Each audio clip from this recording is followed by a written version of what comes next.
And tonight on the Daily Wrap, Russian fighter jets attack Syrian rebels. We'll speak to military expert Fred Fleitz. And does the GOP have a Muslim problem? Also, trust in media at an all-time low. We're at an all-time high here in the Daily Wrap, and we are live from New York City.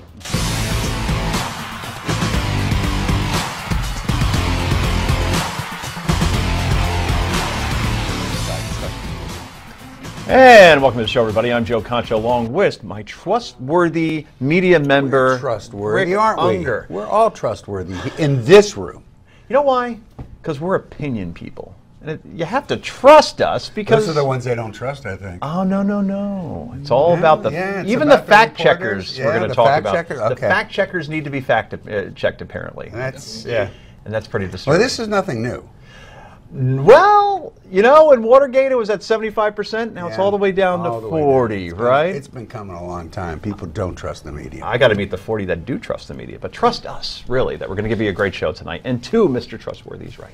He is a Forbes.com columnist and an Emmy winner because people trust him. He is Bill Tucker. And finally, he's the editor of thewisdomdaily.com and a Washington Post columnist. Brad Hirschfield is here once again. Okay, let's get right to the Daily Download.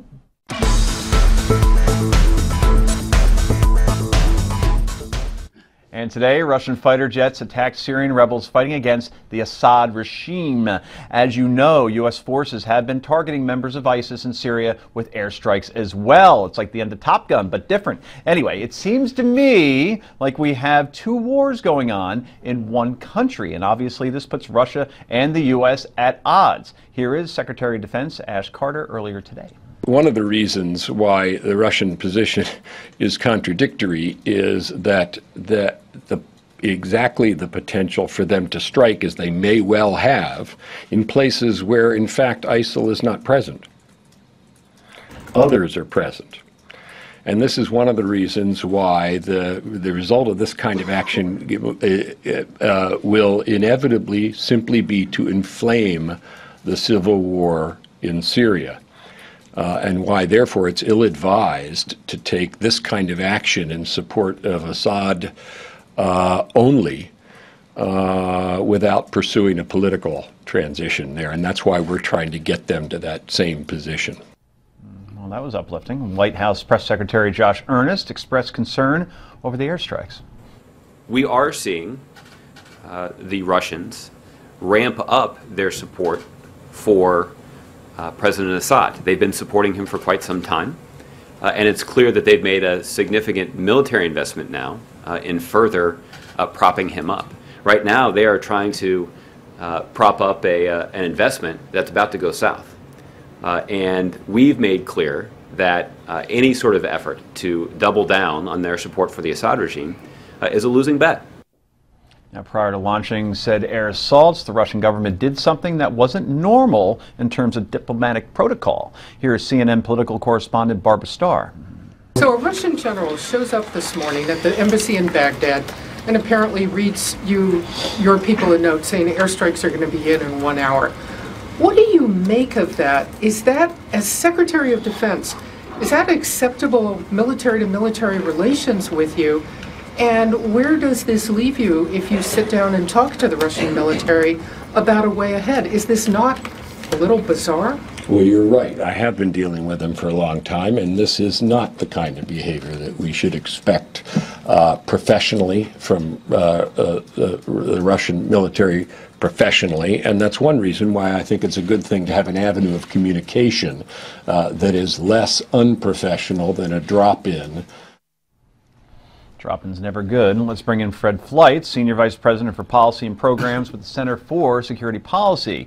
Mr. Fleitz has also held national security jobs for 25 years with the CIA, DIA, Department of State, and the House Intelligence Committee staff. So it appears we have the right guy to talk to here. Fred, some could be confused about what's going on here, and rightly so. Let's start with the big picture. U.S. is at war with ISIS in Syria. Syrian President Assad is at war with the rebels, but not ISIS. And Russia, maybe not, and Russia is supporting Assad's war and also ISIS. Clear as mud, right? It's very confusing. What we're seeing here is the utter collapse of President Obama's policy for Iraq and Syria. He announced a new policy just a year ago in September to degrade and destroy ISIS. it's been a disaster. We had pinprick airstrikes. We had a program to train moderate rebels. It was supposed to have 3,200 on the ground right now. There's only 6. I mean, it has been an utter disaster that created a vacuum that Russia is rushing in to fill. Fred, it's Rick Unger. You know, the last thing you said leaves me very curious. I don't entirely disagree with you, by the way, about how poorly it's gone vis-a-vis the United States trying to do something about ISIL. However, is that really the question we're addressing here? I think what we're trying to figure out is, what is Russia there to do? I think many people for the past few days suspected they were there to take on ISIL, which, contrary to what we said earlier, they are an enemy of the Syrian government, but there are other enemies, and then they're enemies of each other, and this is why it gets confusing. So today we find out that Russia is starting their bombing campaign. They've begun it, but they're not bombing ISIL. They're bombing other enemies of the Syrian president. So clearly, what it seems clear to me, what they're really doing there is to do Assad's bidding. If Assad says, look, you know, these are all problems for me, but start with these guys because they're the bigger problem, that's what Russia's doing. Isn't that more like what's going on there? And let's try and address what's happening here as opposed to the whole anti-Obama thing. We'll give it to you as a given that it hasn't gone well. Well, I think you're right that the priority of Russia right now is to back up the Assad regime. But Russia's presence in there is because American credibility has been so significantly weakened by this policy that collapsed. And I think the Iran deal is part of that. I don't think it's a coincidence that just after this Iran deal, Iran and Russia significantly upped their presence in Iraq and Syria. There's now an alliance between Iran, Iraq, Syria, and Russia to share intelligence against ISIS. I don't think ISIS is the target of Russia here, Rick. I think that the purpose of this, of Russia... Well, then why is it relevant that they made that deal? To share intelligence against ISIS. And you may be right, I think, that ISIS isn't the target here. So why the other thing? Why is that relevant to this? I think it is part of a new Russian-backed axis in the Middle East where Russia will become a dominant power, but more importantly, it will become a more reliable regional power. And that's an issue in Egypt, where Russia's trying to sell military equipment and replace the United States as a key ally of Egypt. I don't think that's going to succeed, but you can see that on the horizon. Fred, it's Brad Hirschfield. I want to follow up on this issue of reliability that you point to. We happen to agree. It seems to me, and I'm no fan of Vladimir Putin's, but it seems to me that U.S. policy has been governed by a kind of eat our cake and have it to approach. And in fact, what Putin has stepped into is saying, yes, I am defending Assad because anything that takes down that supports him allows us to take down his primary enemies, in this case, ISIS. It's a staging issue, it seems to me, and until we can get credible about what we really want and not tell people we can have everything we want in the region, we're going to be hamstrung in ways the Russians simply aren't. 30 seconds, Fred. You know what? It isn't always about attacking Obama, and I want to say this to Rick.